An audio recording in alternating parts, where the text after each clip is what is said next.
Salut mec, alors comme vous avez été nombreux sur Insta, Facebook, YouTube à me demander de faire un clip entièrement tourné avec le X-T4 à main levée, donc j'ai fait ça hier sur l'après-midi et dans la foulée j'ai fait le montage sur la soirée. Donc si t'as pas vu cette vidéo, je te mets le lien, va la voir direct. Alors sans surprise, en slow motion à 240 fps, il n'y a pas de problème. Tu peux tourner avec n'importe quel objectif. Même à 120 fps, il n'y a pas de problème. Tous les plans aussi que tu vois en low light avec les lumières bleues, ça a été tourné en 4K à 400 mégabits. Tu vois direct la différence au niveau du piqué avec le 240 images secondes. Regarde bien la vidéo, tu vas voir qu'il y a vraiment une différence, tu vois, au niveau du piqué. Après, pour faire des plans à main levée, avec le 56 mm et le 60 mm macro, c'est quasi impossible. Ça bouge de trop, même en restant... Bon, à la limite, si tu bouges pas du tout, tu vois, ça peut passer. Mais alors, dès que tu veux commencer un peu à bouger, ça bouge dans tous les sens.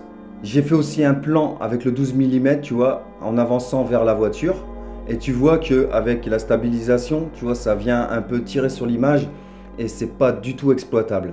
Donc avec le 12 mm Samyang, tu vois, tu peux réussir à faire des plans assez propres, tu vois, en t'avançant, reculant, en faisant des petits panneaux, il n'y a pas de problème. C'est comme les stabilisateurs 3 axes, tu vois, c'est au plus tu as un grand angle, tu vois, sur les stabilisateurs, quand tu as le grand angle, tu vois pas trop le walking effect, tu vois, tu arrives à faire des plans super smooth.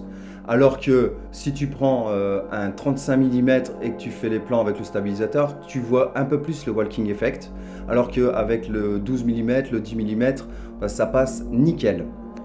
Le truc qui serait vraiment intéressant de tester, c'est les zooms stabilisés. Parce qu'il y a le 18-55 f2.8 qui est vraiment pas mal.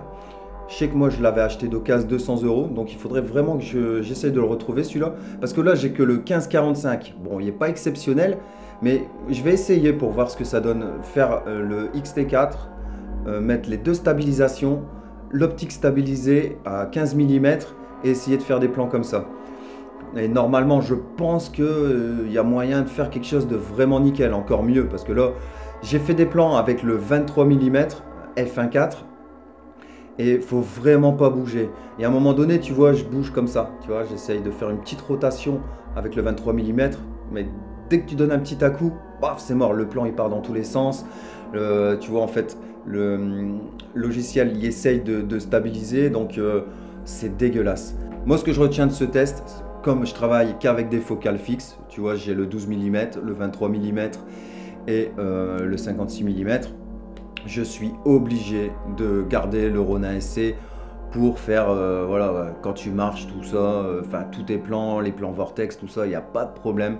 Je suis obligé de travailler avec ça. C'est vrai que ça peut dépanner, tu vois. Des fois, quand je pars en montagne, que j'ai pas envie de sortir le Ronin, voilà, tu peux faire des petits plans comme ça, à main levée, il n'y a pas de problème, ça marche super bien. Mais par contre, tu vois, moi, pour mes clips, pour les plans que je fais, j'utiliserai le Ronin SC, ça c'est clair, c'est obligé. C'est vraiment du dépannage, le capteur, c'est tout. Pour moi, c'est juste du dépannage. Quand j'ai vraiment pas envie de prendre le Ronin, et ben, je fais des plans comme ça, voilà, qui bougent pas trop. Ou si j'ai un grand angle, tu vois, je peux bouger un peu plus, mais c'est tout. Le capteur, ça va me servir vraiment que pour ça. Donc voilà, si tu veux que je fasse d'autres tests, là je sais qu'il y en a beaucoup qui m'ont demandé de faire le test autofocus avec le 56 mm f1.2. Là j'ai vu qu'en low light, ça galérait. Hein. Franchement, il galère à faire le point sur l'œil. C'est vraiment, tu vois qu'il cherche quasi tout le temps. Donc je vais essayer en plein jour, je vais essayer en low light et on va voir ce que ça donne. Mais franchement, l'autofocus, après tu vois... moi, j'ai toujours travaillé en manuel, donc l'autofocus, c'est vrai que je l'utilise jamais. Mais c'est vrai que maintenant, en pleine journée, l'autofocus, tu vois, ça peut servir. Tu vois, avec le Ronin, tout ça, si tu n'as pas envie de te faire chier à faire la mise au point, d'avancer et tout, c'est vrai que l'autofocus, ça peut vachement bien servir. Mais en low light, franchement, ça galère. Tu vois, comme là, tu vois, je suis en manuel. Parce que si je le mets en automatique, c'est même pas la peine, il va toujours chercher. Voilà, j'ai fait le test que vous m'avez tous demandé. Si vous voulez que je fasse autre chose, il n'y a pas de problème. Vous me notez dans les commentaires, sur Insta, sur Facebook, sur YouTube. Et il n'y a pas de problème, je vous ferai le test. De toute façon, là, pour l'instant, on est en confinement, j'ai le temps. Donc voilà, bah allez, salut, à la prochaine.